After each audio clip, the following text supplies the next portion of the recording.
Hello friends, அதாவது first எடுத்துலேயே வந்து பார்த்திங்கன்னா இந்த கப்பி ஆஃபர் வந்து முடிஞ்சிருச்சுங்க. ஸோ நாளைக்கு வந்து ஒரு மிகப்பெரிய அப்டேட்டோடு வரோம். கப்பி எந்த அளவுக்கு எக்ஸாட்டிக் ஃபிஷ்லாம் காமிக்க முடியுமோ அந்த அளவுக்கு காமிக்கிறோம். எல்லாமே வந்து அப்டேட் பண்ணுறோம். ஸோ நாங்கள் எதிர்பார்த்ததோட ரெஸ்பான்ஸ் வந்து பயங்கரமாக கொடுத்தீங்க, அது எல்லாத்துக்கும் இதுங்க. ஸோ அதுபோக வந்து பார்த்திங்கன்னா இந்த ஃபிஷ் இதில் வந்து பார்த்திங்கன்னா ரொம்ப பெரிய இது. நீங்கள் வந்து பார்த்திங்கன்னா வேணும்னு நினச்சிங்கன்னா அது வந்து உங்கள்கிட்ட இது ஆகாதுங்க. ஸோ எனக்கு வேணாம் இப்போ வந்து பார்த்திங்கன்னா நான் குட்டி போடணும் இந்த மீன் குட்டி போடணும், எனக்கு காஸ்ட்லியான மீன் குட்டி போடணும் அப்படின்னு நினச்சிங்கன்னா குட்டியே போடாது.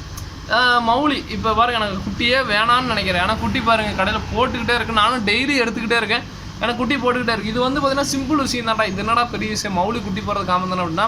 இங்கே நிறைய பேர் வந்து பார்த்திங்கன்னா மௌலியே வந்து பார்த்திங்கன்னா குட்டி போடலன்னு சொல்லிட்டு என்கிட்ட வந்து சொல்லிட்டே இருப்பாங்க. ஏன்னா மௌலி வந்து பார்த்திங்கன்னா நார்மல் மீனுங்க. ஸோ அது வந்து குட்டி போடுறதுங்கிறது ஒரு செம்ம காமன். பட் இங்கே வந்து பார்த்திங்கன்னா நிறைய பேத்துக்கு அதுவே நடக்க மாட்டேங்குது.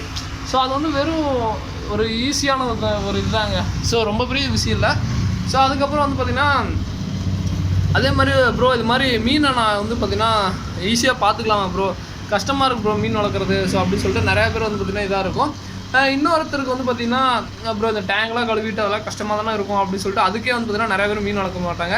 அதுக்கப்புறம் இன்னொன்று என்னென்னா, ப்ரோ இது மாதிரி நான் மீன் வளர்க்குறேன் ப்ரோ, நல்லா லைஃப் வருமா ப்ரோ, எதுவுமே ஆகாதா ப்ரோ, ஸோ அப்படின்னு சொல்லிட்டு நிறையா பேர் கேட்குறது உண்டு. என்னோட இது வந்து பார்த்திங்கன்னா பாசிட்டிவாக திங்க் பண்ணுங்க, கண்டிப்பாக நல்லது நடக்கும். நெகட்டிவாக திங்க் பண்ணுங்க கண்டிப்பாக. சில பேர் இன்றைக்கும் சொல்கிறேங்க, ஒன்றும் இல்லைங்க, போன வாரம் இன்சிடென்ட் நடந்தது ஓகேங்களா. ஸோ ஒரு பையன் வந்து அவங்க அம்மா வந்து அவங்க பையனுக்கு ஏதோ பிறந்தநாள்னு சொல்லிட்டு கிஃப்ட் மாதிரி கொடுக்குறேன். என் பையன் இது வரைக்கும் எதுவுமே ஆசைப்படலை, மீன் மேலே ஆசைப்பட்டிருக்கான் அப்படி சொல்லிட்டு அவர் பையனுக்கு கொடுக்கணும் அப்படின்னா அவங்க வாங்கினதே வந்து பார்த்தீங்கன்னா அவ்வளோ பாசிட்டிவாக வாங்கினாங்க. பையனுக்கு இவ்வளோ காசு ஏன்னா இன்றைக்கி தேதியில் வந்து பார்த்தீங்கன்னா நிறைய பேர் வந்து பார்த்தீங்கன்னா ஒரு பெரிய மைனஸே என்னென்னா அவங்க செலவு பண்ணுறதுன்னு சொல்லுவாங்க. ப்ரோ அது அவ்வளோ காசு போட்டு அது வாங்கியே ஆகணுமாடா என்னடா அப்படின்பாங்க. ஸோ கடையில் வரீங்க மேஜராக அப்படி தான் நான் பார்க்குற ஒரு 30% அப்படி தான். பேலன்ஸ் 70% எப்படின்னா என் பையன் ஆசைப்பட்டாங்க அதை கொடுங்க, எவ்வளோ நாள் காசு பரவாயில்ல அப்படின்பாங்க. பட் நான் என்னன்னா அந்த டைப்பில் வந்து பார்த்தீங்கன்னா மீன் அவ்வளோ சீரை இறக்காது. இந்த இது செத்துருண்டா இதெல்லாம் ஏன்டா வாங்குறா அப்படின்னா கண்டிப்பாக சாக தான் செய்யும். அதே வந்து பார்த்தீங்கன்னா இது நீ வாங்கு, நீ நல்லா வச்சுக்குவ அப்படின்னு சொல்லிட்டு சொல்கிறவங்க கண்டிப்பாக செட் ஆகுங்க. நான் இன்றைக்கி நான் வந்து என்னோட கான்ஃபிடென்ட் லெவலே வந்து பார்த்தீங்கன்னா சம்டைம்ஸ் உடையிற மாதிரி இருக்கும். ப்ரோ இது மாதிரி இப்போ ஒன்றும் இல்லைங்க, இதுலேயே வந்து பார்த்தீங்கன்னா ப்ரோ இது மாதிரி இந்த ஏஞ்சல் எடுக்காதீங்க, அது ஒரு மாதிரியாக இருக்குது அப்படின்னு அவங்க வந்து ப்ரோ பரவாயில்ல ப்ரோ நான் பார்த்துக்குறேன் ப்ரோ அதை கொடுங்க அப்படின்பாங்க. ப்ரோ இல்லை ப்ரோ வேணாம் ப்ரோ, ஸோ அதுக்கும் இந்த ஏஞ்சல் அப்படி இல்லைங்க, இந்த ஏஞ்சலுக்கு நினச்சிக்காதீங்க, இல்லை ப்ரோ பரவாயில்ல ப்ரோ கொடுங்க அப்படின்பாங்க. அப்போ என்னன்னா ப்ரோ வேணாம் ப்ரோ எனக்கு வேணாம், இந்த இதுக்கு நான் கம்மியாக அமௌண்ட் வாங்கிறேன், ஏதோ நான் ஆயிடுச்சுன்னா எதுவும் நினச்சிக்காதீங்க அப்படின்பேன். ஆனால் அவங்களுக்கு வந்து அடுத்த வாரம் திருப்பி வந்து சொல்லுவாங்க ப்ரோ அந்த மீன் நல்லா தான் ப்ரோ இருக்குது, ஒன்றும் பிரச்சனைலாம் இல்லை ப்ரோ.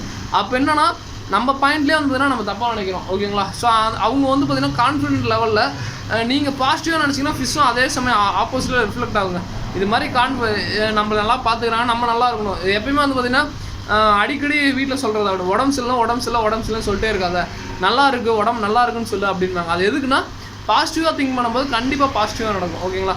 ஸோ அதே மாதிரி இந்த ஒரு அக்யூரம் லைனில் நான் ஃபேஸ் பண்ணுறது என்ன, ஒரு மிகப்பெரிய ஒரு விஷயங்கிறது ஒரு தண்ணி தாங்க.